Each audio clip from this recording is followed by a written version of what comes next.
Hello and welcome back. It's been a while since my last video due to numerous personal reasons, but now we're back and we get ready to produce some regular content for this channel. So following on from my last video, this video continues my basic guide to photography and will concentrate on the exposure triangle and the perfect recipe for the perfect exposure. Let's get into it.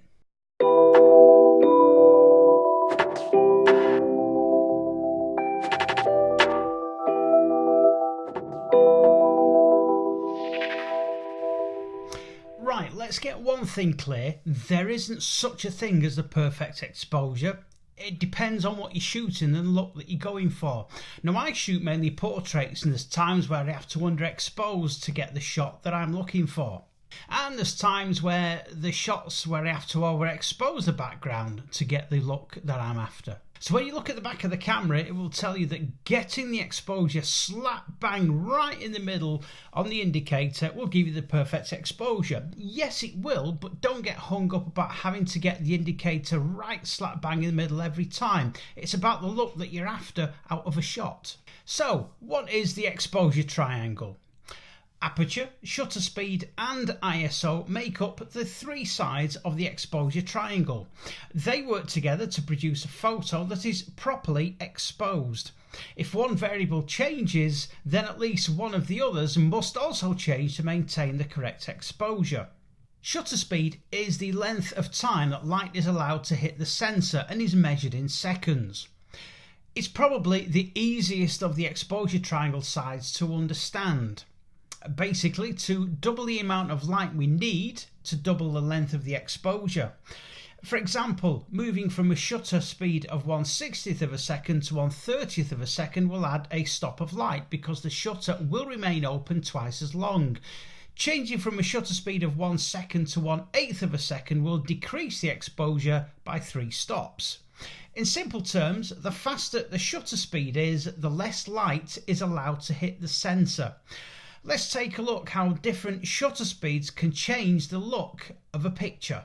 So for this little demonstration in shutter speed, we're come out to my local park, Hyde Park in Tameside. We're going to do shots of Kaylee riding a bike, and we're going to take the same shots at different shutter speeds to show you the difference the shutter speed makes in a shot. Right, so we're going to show you a quick demonstration on the difference that shutter speed makes in a shot. We've got a picture of my daughter Kaylee here, ready on the bike. She's going to come down the hill. We're going to take the same shot twice. This first shot we're going to do at 1/100th of a second. Ready, Kaylee? Go. Fast as you can. So as we can see in that shot, a fairly basic shot with 1/100th of a second. Kaylee is sharp, still, and there's no real sense of movement in that shot. We're going to take the same shot now, but at 1/10th of a second, and just see the difference in the shot.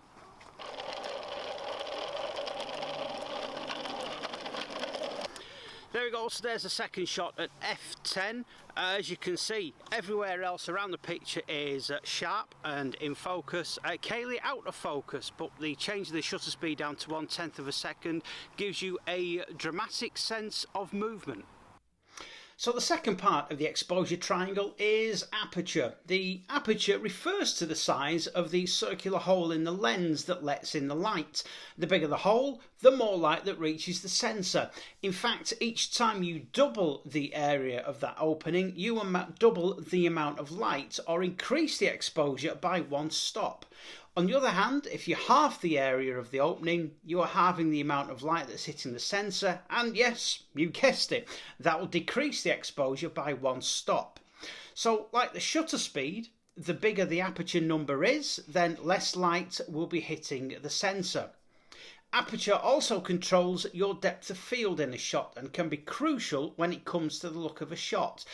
Let's take a look on how your aperture can make a huge difference in the look of a shot. So for this little experiment where we're explaining how aperture works, we're here in the garden. Now we've set up here a little shot using one of my daughter's Pudsey bears, and we shot it against this little plant that's sitting at the back of the fence.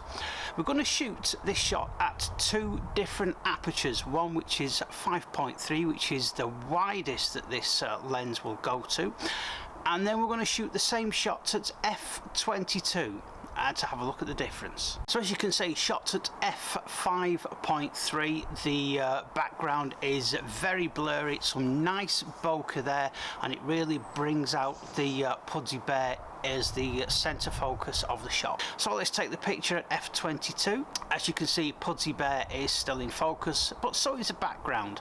Everywhere from front to back on the image is in sharpness. There's no bokeh at all, which means really Pudsey bear blends into the background a little bit. So there's a brief example of how aperture changes the look of a photograph. Time for you to get out now with your cameras and have a little practice yourselves at getting the aperture for different images. So there you go, a basic introduction into the exposure triangle, where a combination of the ISO, shutter speed and aperture all work together to give you the perfect exposure on a shot. So what do you do now? Well, straightforward. You're new to photography, you got your first camera, you get out with your camera, put it into shutter priority mode, take the same pictures over and over again, but change your shutter speed. Don't forget, of course, the slower the shutter speed, if you go into like your 130, 140s of a second, get your camera on a tripod because you will get camera shake. Try and keep your ISO down to 100. That will also give you a clean, crisp image with very little grain on it. And then put it into aperture priority mode and change the aperture. Again, take the same shots and change the aperture just to have a look at the difference in a shot. And don't forget, the wider the aperture, the lower the number, which gives you the better bokeh, a more blurred background. The more narrow the aperture, less light comes in, gives you a more sharp depth of field from front to back of the image, so more of it is in focus from front to back. So take loads of pictures, post some of your comments down below. Thanks for watching the video. Any more questions, again, put them in the comments below. Please click that subscribe button and the bell notification as well for next time we upload a video, which will be very soon.